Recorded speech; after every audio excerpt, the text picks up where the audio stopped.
Good morning, y'all. I am so excited because today we're going to do a recipe that you're going to absolutely love.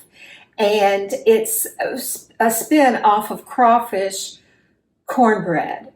I couldn't find any crawfish from Louisiana, but we live in Tennessee and sometimes it's a little bit difficult and I only want to buy products that are from the Gulf or Louisiana, Mississippi. So what I did was I bought some shrimp and I'm going to treat the shrimp like I would if I were boiling crawfish, so to get some of that taste. So I got my shrimp. They were extra large shrimp, and I cut them in thirds. And I deveined and peeled them, cooked them. They're cooked. And then I cut them in pieces about this size, so it would kind of mimic a crawfish. I think it's going to be really tasty. And sometimes, whenever you are laying down, you just have to do things that you need to do to kind of mimic or provide a similar flavor to things. So what we're going to do is we're going to put just a touch just a touch of this liquid oil in our shrimp.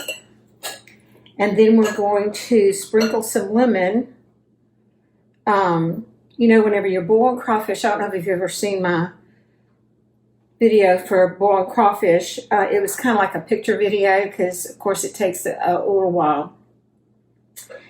I think I'm going to put 2 lemons in here. And you put a lot of things in the water. You put crawfish boil, which was that liquid boil.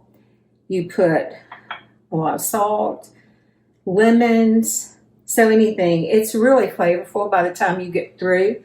So that's what I'm trying to do here. And then I'm going to add some Dana Dash, and I would say about 2 tablespoons. And then mix it all together. You want the shrimp to be super flavorful, and this flavor will go out into your mixture and make it just wonderful. So see the difference now that they have been seasoned? So that's what you need to do. All right, now we're going to get our bowl. We're going to add 3 eggs. Now, y'all aren't going to believe how easy this recipe is. And honestly, a little later on in the season, we'll have some leftover crawfish, but we don't right now.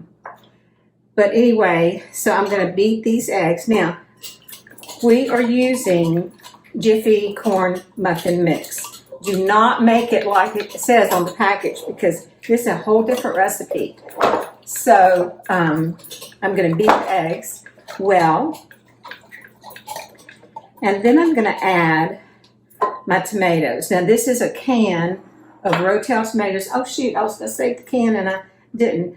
But I drained them. So what I did was I drained them in here because I'm saving that tomato juice, and I'll show you a little later what we're going to do with it. Anything like that has a lot of flavor, you don't want to get rid of because you can use it in other things, adding to a sauce or a lot of different things.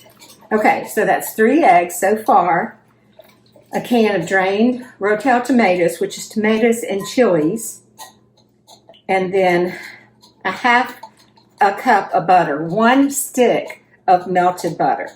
My favorite little pot here. I got this from Lodge Cast Iron store in Pittsburgh, Tennessee, and I tell you what, I have used that and used that and used that so many times.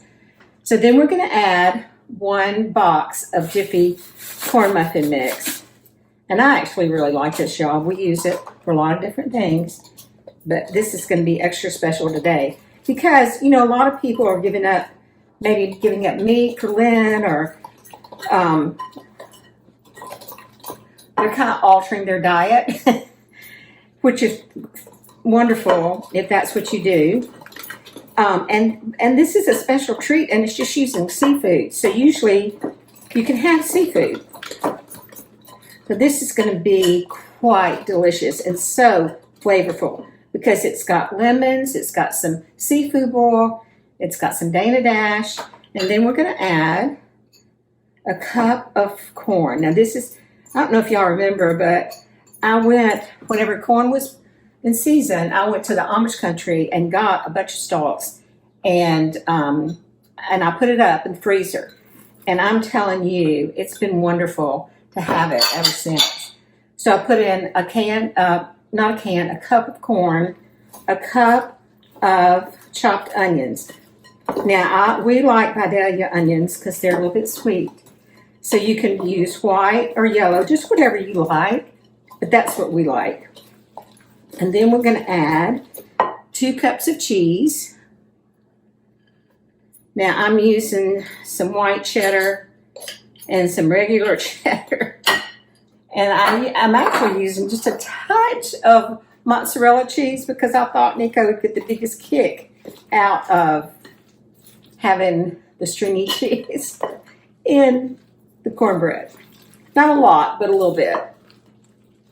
Okay, so whenever we added our Dana Dash to our shrimp and it added it to the whole mix, that includes garlic and a lot of the things, salt and black pepper. Actually, it has no MSG. I hope that I have been telling people that. We did not put it on the package, but we're going to the next time we print labels. So it has a blend of a lot of different things that you would like. So here is 1 cup of green onions. Now we love green onions. They're so flavorful. And we put them on top of food, just like a lot of people use parsley. But whenever you bake it in a dish, oh my goodness, there is so much flavor to it. And then we're going to, I was going to show you something real quick. This is the way I store my green onions. Store them in the fridge in a container. This is my Duck Dynasty cup that I actually love. But it's so great because of the length of it. And then just store them in here. Now, I had a bunch in here whenever we started, and I used them almost all. So here is the mix so far. Look how beautiful that is, y'all. Can y'all imagine it baked? It's going to be so pretty. And then we're going to add our shrimp. So I think what I'm going to call this is a seafood cornbread because it does have seafood in it and it has shrimp. So then we'll add our shrimp. Do y'all have one of these? If you don't, you need to get you one. I'm telling you, my sweet friend Janine gave it to me, and we just love it. So as you can see, there's going to be plenty of shrimp for each bite to have some. And I think this is a great dish to use with jambalaya. Great dish to use with jambalaya. But really anything, if you're going to smother some chicken or make some red beans and rice, this really kicks up the flavor. We just reposted our red beans and rice for the Mardi Gras season, and people are loving that recipe. So anyway, if you want to see it, go to, you can look it up on YouTube, or you can look on my Facebook page and scroll down just a little bit and see it. Now I'm going to bake it in this, and the reason I am is because I wanted to show y'all how pretty it is. See that New Orleans brand there? If you are taking this dish to anything and you have a pretty container like this or baking dish to take it in, it just, to me, just kicks it up a whole notch. Woo, it is heavy, y'all. So here we're going to put our mixture in our baking dish. Now I have my oven turned on to 350. And it takes a while to bake this though, y'all. It's going to take about 15 minutes. So we'll put it in the oven. Make sure we get every little bit. It actually really smells good already. And we haven't even started baking it yet. So we'll smooth it out in the dish to make sure that it's even. And usually I bake cornbread in a cast iron skillet. I have this, it's really important if you do bake your cornbread in a cast iron skillet to use the same skillet for cornbread only. And it seasons it so well, but I didn't think that it was quite big enough for this much batter. So I'm going to bake it in this baking dish. So I think we are all just going to love it. I'm going to show you what it looks like. Unbaked. It's a beautiful dish before you even bake it. Okay, y'all, so I'm going to put it in my oven. It's at 350. Bake it for almost an hour, about 50 minutes, and we'll be back to show you how yummy it is, and we'll put some special butter on it, so you want to come back.